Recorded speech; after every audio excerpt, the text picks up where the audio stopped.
AR Rahman అంటే పూర్తిగా హిందీ, తమిళ సినిమాలకు మాత్రమే అంకితమైపోయారనే టాక్ ఉండేది ఇన్నాళ్లు. గత 30 ఏళ్లలో పట్టుమని అరడజన్ తెలుగు సినిమాలు కూడా చేయలేదు రెహమాన్. కానీ ఉన్నట్లుండి ఇప్పుడు జోరు పెంచేశారీన. ఆల్రెడీ రామ్ చరణ్ పెద్ది సినిమాకు సంగీతం అందిస్తున్నారు రెహమాన్.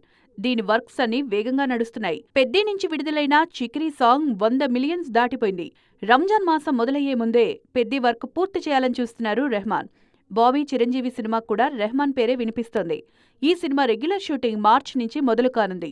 గతంలో సైరాతో పాటు 2 సార్లు చిరు సినిమాకు రెహమాన్ వర్క్ చేసే ఛాన్స్ మిస్ అయింది. విజయ్ దేవరకొండ, మనం ఫేమ్, విక్రమ్ కే కుమార్ కాంబినేషన్లో యువి క్రియేషన్స్ ఓ భారీ సినిమా ప్లాన్ చేస్తున్నారు. సెప్టెంబర్ నుంచి ఈ చిత్ర షూటింగ్ మొదలయ్యే అవకాశముంది. దీనికి కూడా సంగీత దర్శకుడిగా ఏఆర్ రెహమాన్ పేరే వినిపిస్తోంది. మొత్తానికి 30 ఏళ్లుగా టాలీవుడ్ వైపు చూడని రెహమాన్ ఆ బాకీ అంతా ఇప్పుడే తీర్చేస్తున్నారు. ఈయన స్పీడ్తో మిగిలిన వాళ్లకు పోటీ తప్పదేమో.